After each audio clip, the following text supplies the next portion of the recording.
et si une simple clôture de fer pouvait changer le destin de tout un pays et même d'une région entière. Au Burkina Faso, le président Ibrahim Traoré a lancé des réformes agro-pastorales audacieuses face à un défi qui ronge l'Afrique de l'Ouest depuis des décennies: les conflits entre agriculteurs et éleveurs. Ici, chaque saison, des terres cultivées s'opposaient aux troupeaux errants, la violence éclatait et la précarité s'installait. Mais aujourd'hui, tout change. Le gouvernement a inauguré une campagne inédite. Des ranchs clôturés surgissent là où régnait l'anarchie pastorale, organisant l'espace et réconciliant les communautés. Plus qu'un simple enclos, la clôture de fer symbolise désormais la fin des querelles et le début d'une gestion maîtrisée des ressources. À cela s'ajoute un vaste programme de vaccination massive du bétail. Ce sont des milliers de bovins, de chèvres et de moutons qui, chaque semaine, sont protégés contre la maladie et la disette, garantissant des troupeaux plus sains, plus productifs et une sécurité alimentaire renforcée pour tous. Mais le vrai enjeu est vertigineux. Si le Burkina Faso était resté dans l'ancien modèle, il aurait risqué de tout perdre: récolte, bétail, paix sociale et revenus. Comme tant de voisins, il aurait pu sombrer dans le cercle vicieux de l'instabilité chronique. Alors, comment cette stratégie, apparemment simple, redéfinit-elle la stabilité et la croissance d'un pays tout entier? Quels paris ont été pris et à quel prix? Pour comprendre cette révolution silencieuse, revenons aux racines du conflit et découvrons pourquoi l'agropastoralisme était devenu un enjeu explosif au Burkina Faso. Depuis des décennies, la terre et l'eau sont source de tensions au Burkina Faso et dans toute l'Afrique de l'Ouest. Ici, chaque saison fait ressurgir la même rivalité. Agriculteurs et éleveurs se disputent des ressources de plus en plus rares. Cette situation a engendré des conflits endémiques, où la compétition pour les espaces de culture et de pâturage mène trop souvent à des affrontements violents. Dans les campagnes, les familles vivent sous la menace constante d'une nouvelle crise. À chaque accrochage, ce sont des récoltes brûlées, des troupeaux décimés, des villages entiers plongés dans la peur. La violence s'installe alors comme une spirale infernale: vengeance, représailles, insécurité. Certains territoires deviennent inaccessibles, abandonnés par leurs habitants ou contrôlés par des groupes armés profitant du chaos. Les conséquences sont dramatiques. L'économie rurale, qui dépend du travail de la terre et de l'élevage, s'effondre peu à peu. La sécurité alimentaire se détériore, privant enfants et adultes d'un accès stable à la nourriture. Mais surtout, la cohésion sociale se fissure. Méfiance, rancœur et division s'installent là où, autrefois, régnait l'entraide entre voisins. Il ne s'agit pas seulement d'un problème agricole. C'est tout un équilibre national qui vacille, menaçant la paix et l'avenir de milliers de communautés. Sans solution efficace, la spirale des conflits pourrait s'aggraver, ruinant à jamais ce tissu social fragile et anéantissant tout espoir de prospérité. Pourtant, au cœur de cette crise, une initiative inédite a renversé la tendance. Voyons comment une vision audacieuse, portée par le Burkina Faso, est en train de transformer le destin de ces territoires et d'inspirer toute l'Afrique de l'Ouest. Un mur de fer, mais surtout un pont vers la paix. Voilà la vision audacieuse du Burkina Faso sous le capitaine Ibrahim Traoré. Dans tout le pays, des ranchs entourés de solides clôtures en fer accueillent désormais des milliers d'animaux. Ces enclos imposants organisent l'espace, éloignent le bétail des cultures et transforment la source historique de tension en un modèle de cohabitation pacifique. Pour les agriculteurs, finit la peur de voir des mois de travail anéantis par des troupeaux errants. Pour les éleveurs, adieu l'angoisse des représailles ou des conflits quotidiens.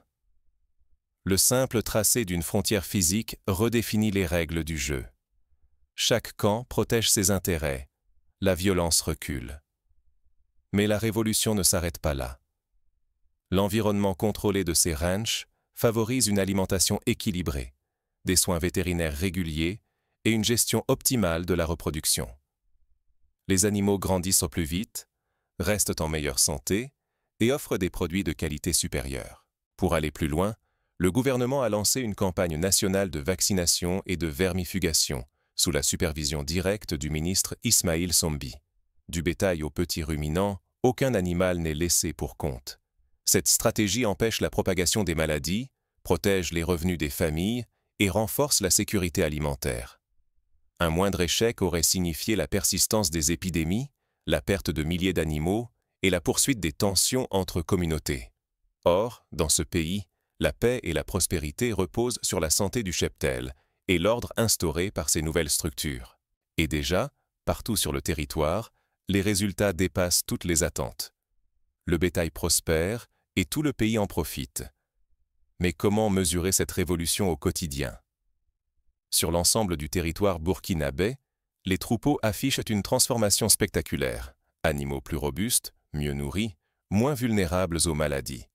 Grâce aux campagnes de vaccination systématique et à la gestion rigoureuse au sein des ranchs clôturés, les éleveurs constatent une hausse visible du poids, de la santé et de la productivité de leurs bêtes. Les résultats sont concrets. La production laitière augmente, la viande est plus abondante et sa qualité s'améliore.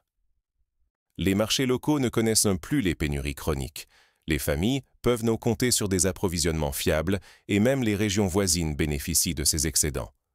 Cette dynamique stimule l'économie des ménages, les revenus des éleveurs et agriculteurs progressent, de nouveaux investissements voient le jour et des opportunités commerciales inédites s'ouvrent à l'échelle régionale. La filière agro-pastorale devient un moteur de croissance et de stabilité pour le Burkina Faso. Mais ce progrès ne concerne pas seulement le porte-monnaie.